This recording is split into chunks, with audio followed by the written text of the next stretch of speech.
Bienvenue à l'émission Crois-tu? Aujourd'hui, nous regardons ce qu'est Noël, cette fête chrétienne que nous retrouvons dans les évangiles. Aujourd'hui, on a une brochette d'invités. Bonjour Jeff. Bonjour Réjean. Bonjour Jean-Pierre. Bonjour Et Réjean. bienvenue Marc Van à l'émission Crois-tu?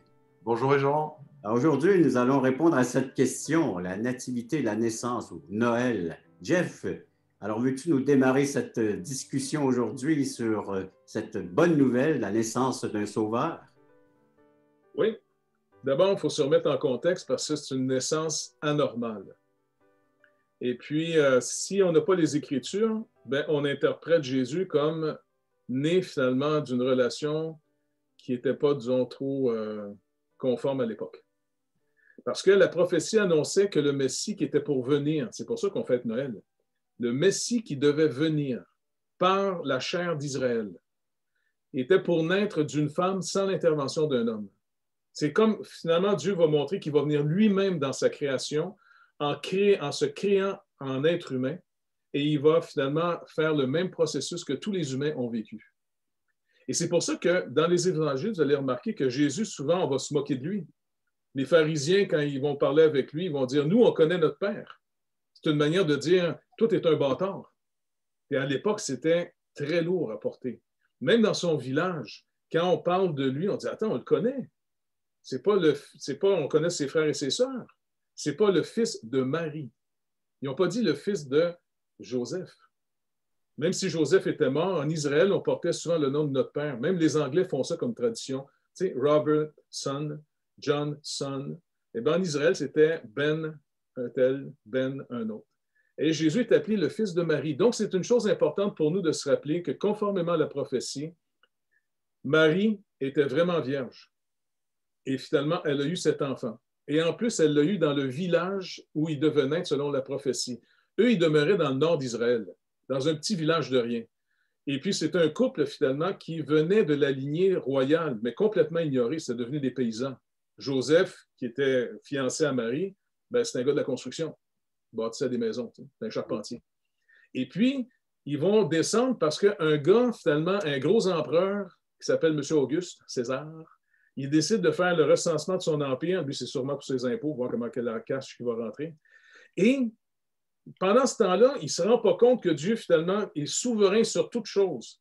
Il va déclencher, finalement, un recensement qui force Joseph d'être obligé de descendre de la Galilée jusqu'à côté de Jérusalem, le petit village de Bethléem, et puis, finalement, pour aller s'inscrire. Et sa femme est enceinte, et le temps qu'ils prennent pour descendre arrive le jour de l'accouchement à Bethléem. Puis, je suppose, les gars, vous vous rappelez, quand on était à côté de Jérusalem, entre Bethléem et Jérusalem, on avait trouvé finalement un champ avec des grottes. Puis il y a du monde qui squatte encore là-dedans. Puis c'est incroyable. On se dit, hey, peut-être Jésus serait allé dans une de ces petites grottes-là. Tu imagines le Créateur qui peut, lui, s'incarner dans un grand prince, il aurait pu venir riche comme Crésus, tu sais. Eh bien non, il va venir humblement pour déjà nous dire, je ne suis pas venu sauver les meilleurs, je suis venu sauver les perdus. N'ayez pas peur de ce que je vais vous montrer, que vous êtes tous perdus. Maintenant, venez à moi, je ne vous mettrai pas dehors. Alors, Noël, c'est une naissance miraculeuse. Oui. Je pense, Jeff, que tu t'as parlé du fait que Jésus, à cause de sa naissance, c'était un peu une pierre d'achoppement dans son environnement à son époque. Mais il est encore une pierre d'achoppement, Jésus, pour bien des gens. Parce que, par exemple, j'aimerais juste lire un verset ici qu'on retrouve dans l'Évangile de Luc, chapitre 1er, et le verset 35. Il est écrit, « L'ange lui répondit, le Saint-Esprit, il parle à Marie ici, le Saint-Esprit viendra sur toi et la puissance du Très-Haut te couvrira de son ombre. C'est pourquoi le Saint-Enfant qui naîtra de toi sera appelé Fils de Dieu. » Tu sais, je veux dire, il faut croire le miraculeux, sinon la personne de Jésus, on ne pourra jamais saisir qui il est. C'est pas normal, ça, que le Saint-Esprit vienne couvrir une jeune fille vierge et qu'elle devienne enceinte et que l'enfant qu'elle porte va être un enfant tout à fait spécial parce qu'en réalité, Jésus, c'est 100% homme et 100% Dieu. C'est Dieu dans un corps d'homme. C'est vraiment unique dans l'histoire de l'humanité. Et si on ne croit pas la puissance de Dieu, si on ne croit pas que Dieu peut faire ce genre de choses-là, on ne pourra jamais saisir c'est qui Jésus Et le sens de cette fête de Noël, on va en perdre l'essence. Exact. Marc, Oui. tu peux nous rajouter de quoi sur cette naissance miraculeuse? Ben, sa conception a été annoncée, comme l'a dit Jeff, sa conception est miraculeuse aussi, ce qui montre bien que c'est l'intervention de Dieu. Ce n'est pas une personne même humaine extraordinaire, c'est le Fils de Dieu, c'est l'annonce de l'ange à Marie. Et pourtant, il y a un fameux contraste entre ce qu'il est et la façon dont il fait irruption dans le monde. Il ne fait pas une entrée fracassante, il fait une entrée très discrète, à peine remarquée. Il est, dès sa naissance, rejeté. On cherche un endroit, Marie et Joseph cherchent un endroit pour qu'ils puissent naître, et il n'y a pas d'endroit pour les loger à l'auberge. Alors ils sont obligés d'aller dans une étable, et Jésus est déposé lorsqu'il est né dans une mangeoire à bestiaux. Et c'est là qu'on voit le contraste entre qui est Dieu, le Dieu créateur tout-puissant, etc., et son humilité qui s'approche de nous, qui devient plus proche qu'il ne pourrait jamais l'être en étant un être humain, mais comme le dit Jeff, proche des plus faibles, proche de ceux qui sont exclus, parce qu'il a, dès sa naissance, été lui-même exclu. Ouais, il était pour les autorités et le faux roi qui était là, qui était Hérode, qui avait acheté finalement ça auprès de son fameux ami Auguste César, qui n'était même pas de la lignée de David, Hérode. Dès qu'il a su, parce que même les non-croyants de l'époque respectaient les Écritures, parce que les oracles de Dieu avaient été prouvés avec le temps en Israël. Toutes les prophéties annoncées, on avait même annoncé dans le livre d'Ésaïe que c'est par Cyrus le Perse qu'il ferait un jour rebâtir le temple à Jérusalem qui va être démoli. Et ça, c'est dit 125 ans avant que le gars naisse. C'est pour ça que même les gens qui sont des incroyants, qui étudient la Bible, ils essaient de démolir les livres prophétiques en disant non, ça se peut pas. Quoi, ça se peut pas que Dieu soit concerné par nous. Il y a tellement de choses incroyables dans la vie chrétienne. Malheureusement, on l'a réduit à une vie juste morale. C'est beaucoup plus riche que ça. Les amis, on va passer à une courte pause, mon cher Jeff, et puis Jean-Pierre, et puis Marc. Et puis après la pause, on revient avec cette naissance unique.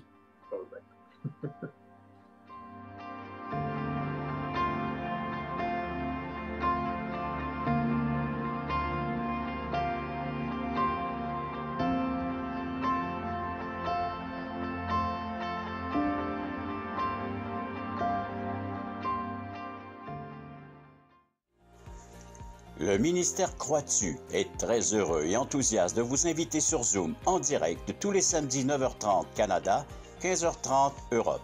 Nous vous présenterons des témoignages d'espoir vivants et percutants qui nous ramènent à l'essentiel, la Bible, la parole de Dieu et l'assurance d'une vie éternelle en Jésus-Christ. Pour participer à notre réunion Zoom, allez simplement sur notre site web croixdessus.ca et cliquez sur le bouton. Nous vous attendons en grand nombre.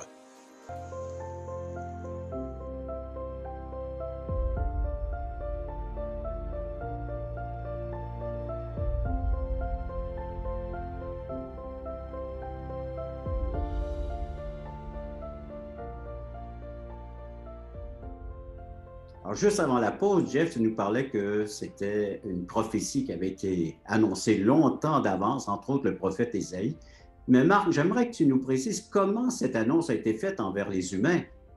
Oui, mais juste après la naissance de Jésus dans les conditions qu'on a évoquées, on lit ceci dans l'évangile selon Luc, les versets 8 à 11. Le texte nous dit « Il y avait dans la même région des bergers qui passaient la nuit dans les champs pour y garder leurs troupeaux. Un ange du Seigneur leur apparut et la gloire du Seigneur resplendit autour d'eux.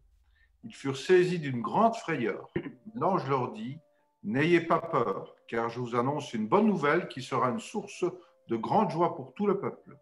Aujourd'hui, dans la ville de David, il vous est né un sauveur qui est le Messie ou le Christ, le Seigneur. » Et ce qui est intéressant dans cette courte annonce, en fait, c'est qu'elle contient toute la mission de Jésus. Et notamment le fait qu'il vous est né un sauveur. Déjà, dans le nom de Jésus, ça veut dire sauveur, hein, c'est la signification de son nom. Mais là, les anges disent que Jésus, en fait, il est venu comme un sauveur pour une opération de sauvetage. Parce qu'on est dans une situation tellement désespérée d'un point de vue spirituel, d'un point de vue moral, qu'on ne peut pas s'en sortir nous-mêmes.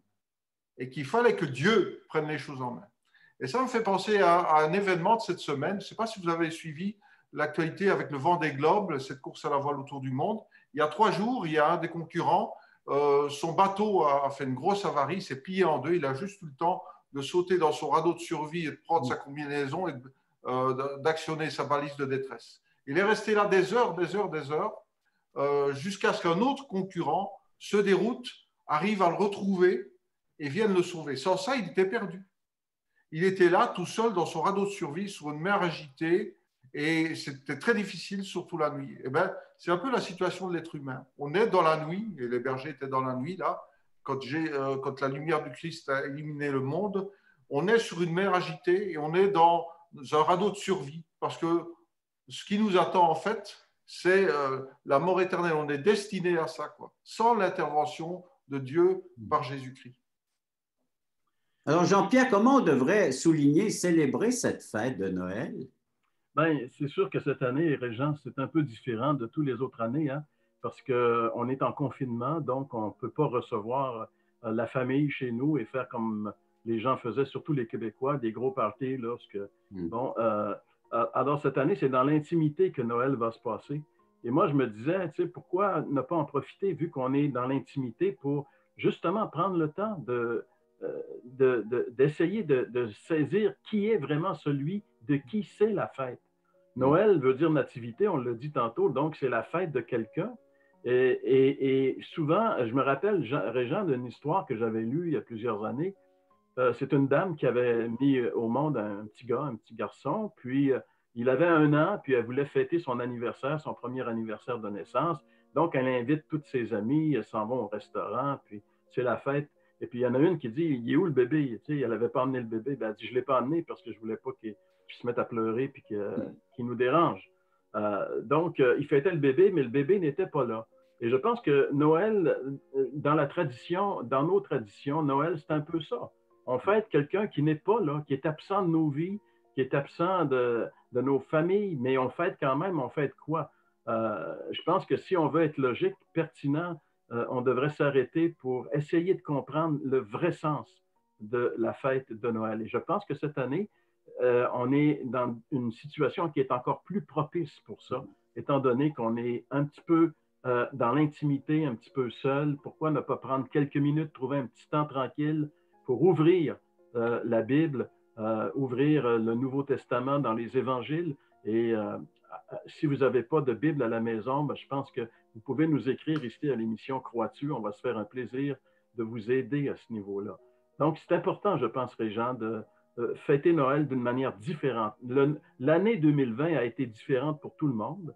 Pourquoi est-ce que Noël ne serait pas différent? Mais tirons avantage. On peut, vous savez, la Bible nous démontre que Dieu est capable de faire du bien avec le mal. Donc, si la situation dans laquelle nous sommes n'est pas très favorable, ben on peut la rendre favorable. On peut juste s'arrêter.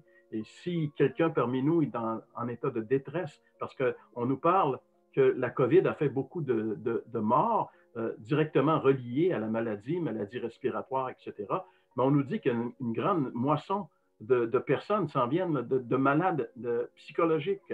On va récolter une épidémie économique, psychologique. Donc, il y a des gens qui sont en détresse présentement. J'aimerais juste vous dire que celui qui peut vraiment apaiser votre cœur, qui peut changer les choses, c'est le Seigneur Jésus, c'est celui dont on parle aujourd'hui, dont on célèbre l'anniversaire. Lui a le pouvoir de calmer votre cœur et de changer votre vie. Merci Jean-Pierre. Jeff, comment on peut bénéficier vraiment là, de cette naissance du Sauveur? Je pense que, comme Jean-Pierre le rappelait, les événements, ils peuvent servir quelquefois à nous rendre conscients de choses que c'est trop facile de geler dans notre vie, au travers des activités, au travers, tu sais, comme on dit chez nous au Québec, des fois on pelte nos vies par en avant, mais on oublie qu'on est en train de montrer un moyen bandingue, tu sais. Mais je pense que le Seigneur nous a arrêtés mondialement. Il n'a pas perdu contrôle là, sur ce que les activités humaines arrivent. Il permet des choses qui ne sont pas favorables pour nous, mais peut-être très favorables. Parce que c'est un temps pour dire, bon, le confinement, l'isolement. Jésus parle. Puis Jésus, ce n'est pas quelqu'un qui s'amusait à faire peur au monde pour rien. Il les avertissait de quoi il voulait venir les sauver. il parle d'une nuit éternelle où il y a des pleurs et des grincements de dents. Et c'est de cette nuit éternelle qu'il veut nous sauver. C'est pas pour rien que les anciens, je ne sais pas qui a décidé de mettre Noël, la fête de la Nativité, dans le bout du 25, certaines traditions l'ont au début janvier, mais c'est pour prendre une ancienne fête, peut-être, du retour de la lumière. Mm-hmm. Jésus-Christ, quand il vient dans la vie de quelqu'un, il amène vraiment la lumière. Puis en plus, sais-tu quoi? On est des créatures de lumière. Tout ce qu'on mange, c'est de la lumière. Les plantes, les animaux, on capte la lumière, puis on mange de la lumière. Sans lumière, c'est la terreur. Et même, c'est facile. Je ne sais pas, quand on campait, quand j'étais petit, mes parents nous amenaient toujours camper. Puis mon grand-père, souvent, nous racontait toutes sortes d'histoires. Lui, il aimait ça raconter des histoires de nous faire peur, toute la gang. Tu sais. Puis quand ma mère me disait « Jeffrey, va donc chercher telle chose dans la tente. » Là, je passe dans une petite forêt. La nuit, c'est plein de choses dans la forêt. Oui. Puis finalement, le lendemain matin, je me promets dans la même forêt sans problème. On n'est pas fait pour la nuit. Les gens vivent une nuit en ce moment. Pourquoi ne pas dire, écoute Seigneur, tu es la lumière du monde, s'il vous plaît, moi si je ne peux pas aller à toi, toi tu peux venir à moi. C'est toi qui es descendu vers nous. C'est pas nous que tu nous as dit, c'est assez gentil, vous montez la montagne, moi être en haut. Non, il a descendu vers nous. Il a amené finalement la bonté de Dieu en disant, je suis venu annoncer la paix à mes ennemis. Hey Jeff, on s'arrête pour un court instant, les amis, une courte pause, et après ça, on va regarder comment nous pouvons bénéficier davantage de cette lumière qui est venue d'en haut, après la pause.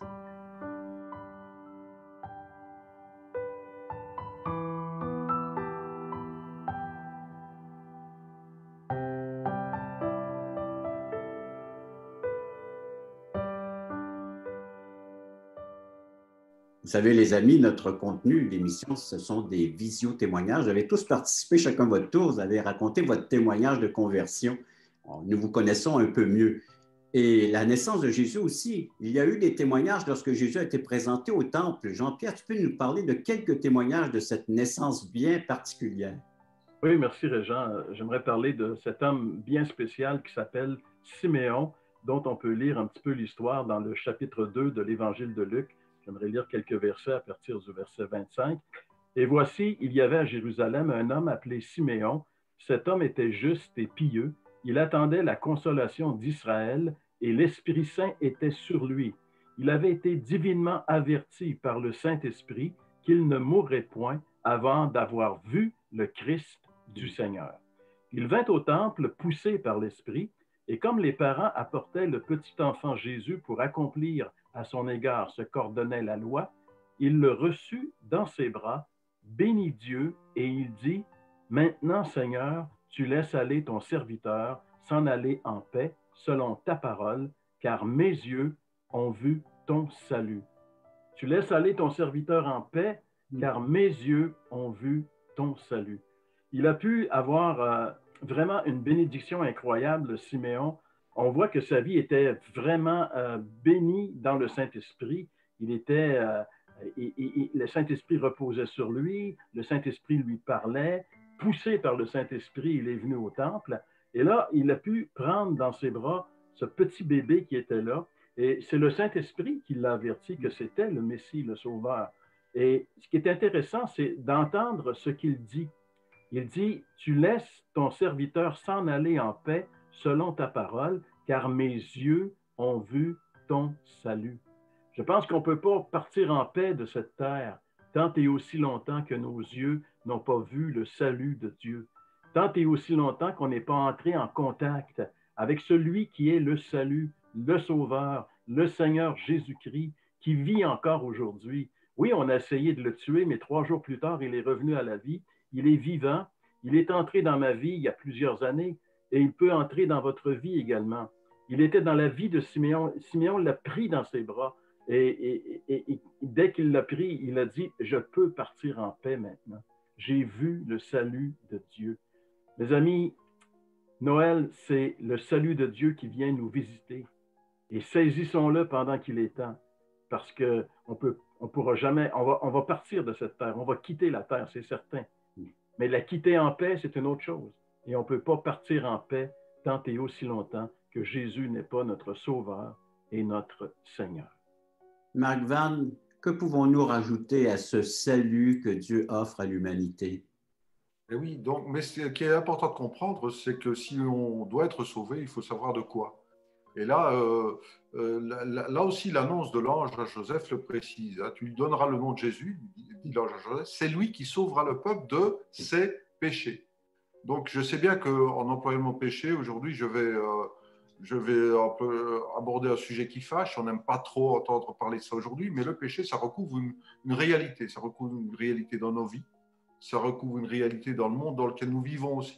Donc, ça veut dire qu'on est coupable devant Dieu parce qu'on a désobéi à sa loi morale.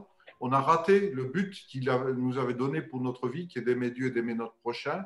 On est séparé de Dieu, c'est-à-dire on a besoin d'être réconcilié avec Dieu. Tout ça, ce sont les effets du péché qui se manifestent de manière diverse dans nos vies, par nos actes, mais aussi par notre condition. Et on a tous besoin du salut parce qu'on est tous pécheurs. Mais la bonne nouvelle, c'est que si tous ont péché, sont privés de la gloire de Dieu, on est tous déclarés justes par ce que Jésus-Christ a accompli pour nous, par sa mort sur la croix et sa résurrection. Il a endossé sur lui notre culpabilité, il a pris notre place, il est devenu vraiment notre substitut, il nous a réconciliés avec Dieu par sa mort et sa résurrection. Et donc, c'est ça, en fait, qui nous rend accessible le salut, qui nous suffit simplement de recevoir, d'accepter. Et c'est déjà le message de Noël, quoi. Le salut arrive, le Sauveur est là, préparez-vous à l'accepter. Cessez de dire défense d'entrée, comme à l'auberge, enlevez la pancarte de votre cœur, la défense d'entrée, et ouvrez grand la porte au Sauveur. Jeff, recevoir Jésus-Christ. C'est dur d'ajouter quelque chose à ça, c'est tellement bien expliqué. Quand on pense que, justement, Noël, c'est une fête qu'on fait, puis surtout pour nos enfants, puis les petits-enfants, pour la part d'entre nous autres maintenant, c'est des cadeaux. Et puis, des cadeaux, c'est une manifestation de l'affection qu'on a pour les autres. Et la manière que Dieu manifeste son amour pour l'humanité, c'est de nous donner un sauveur. Parce qu'on est finalement un peu comme l'illustration qui a été donnée. Tu sais, le marin, finalement, celui que dans la course, là, tu sais, eh bien, finalement, j'ai un de mes amis qui est déjà tombé en plein milieu de l'Atlantique. Il était à bord d'un navire qu'on avait acheté plusieurs églises ensemble, qui était pour servir d'amener du matériel pour aider des missions. Et puis, en chemin, le capitaine avait dit si quelqu'un peut aller, il devait ouvrir les écoutilles, je sais pas trop. Bref. Et puis, le bateau montait, descend, et soudainement, il a descendu, puis lui, il a perdu pied, puis une vague l'a frappé. Et puis, il dit, je vois là, je tombe dans l'eau. Et puis, finalement, il voyait le bateau partir, puis son autre coéquipier criait au capitaine, un homme à la mer, un homme à la mer. Puis même le capitaine leur avait dit, faites attention, attachez-vous quand vous allez. Mais là, il avait négligé de s'attacher, lui. Et puis, il était dans l'eau. Et puis, vu que c'était un croyant, Yves, mon ami, il a appris une leçon. Le salut vient de Dieu. Alors, il s'est dit, ben Seigneur, regarde, moi, je ne peux rien faire. Même si je suis un bon nageur, je ne peux pas nager, finalement, jusqu'à la rive. T'sais. Et puis, il s'est maintenu au-dessus de l'eau, puis il a dit, je peux juste t'attendre. Et puis, si tu ne viens pas à mon secours, je vais périr. Et le capitaine a fait une manœuvre, malgré le vent puis les vagues. Et puis, il est arrivé juste à côté de lui. Et ils ont réussi à le sortir de l'eau. En plus, c'était dangereux parce que même avec les vagues, il aurait pu se frapper contre le navire. Bref, le Seigneur a intervenu pour sauver Yves. Quand il raconte cette histoire-là à nos petits-enfants de notre école du dimanche à l'église, ils sont sûrs que c'est une histoire de film. Lui, il dit non, c'est la réalité. Puis le Seigneur m'a montré, j'étais perdu. Il y a juste, le salut vient en dehors de moi. Je ne peux pas me sauver moi-même. Il ne pouvait pas nager jusqu'à la prochaine lettre du mot Atlantique là, pour aller dessus. Là, donc, on est pris dans un monde qu'à moins que Dieu intervienne, le secours, le salut vient d'ailleurs. Et quand notre propre Créateur on va revenir un peu plus tard, Jeff, avec la conclusion, le mot de la fin de l'émission, après la pause.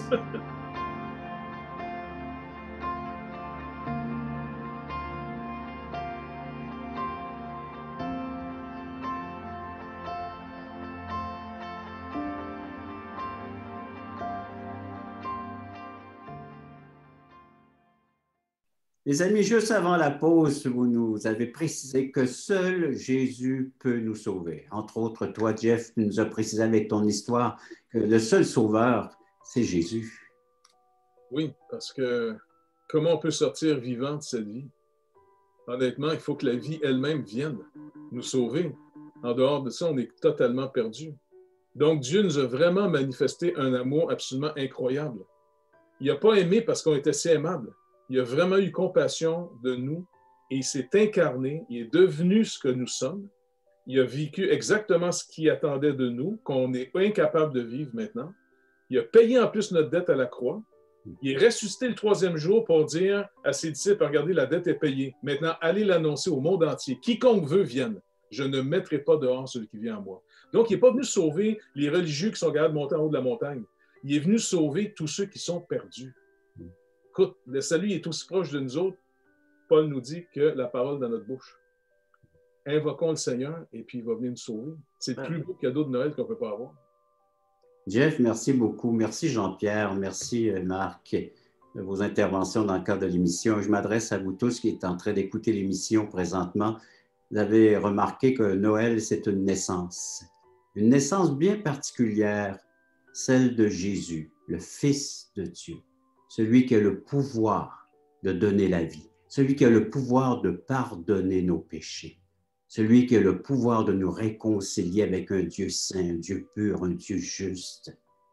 Il faut que vous aussi, vous viviez une nouvelle naissance, une naissance bien particulière, celle d'en haut. Jeff, Jean-Pierre, Marc, moi-même, on vous a raconté notre histoire de conversion. À vous maintenant de vivre, d'expérimenter cette nouvelle naissance en demandant à Dieu d'accueillir Christ, son Fils bien-aimé, comme votre sauveur personnel, votre libérateur, votre Seigneur. Faites ce geste. Pour en savoir davantage ou pour revoir nos émissions, allez sur le site internet croitu.ca. Et de cette façon-là, on va pouvoir communiquer. Écrivez-nous, ça nous ferait plaisir, un service gratuit. Au revoir et à la prochaine émission Crois-tu.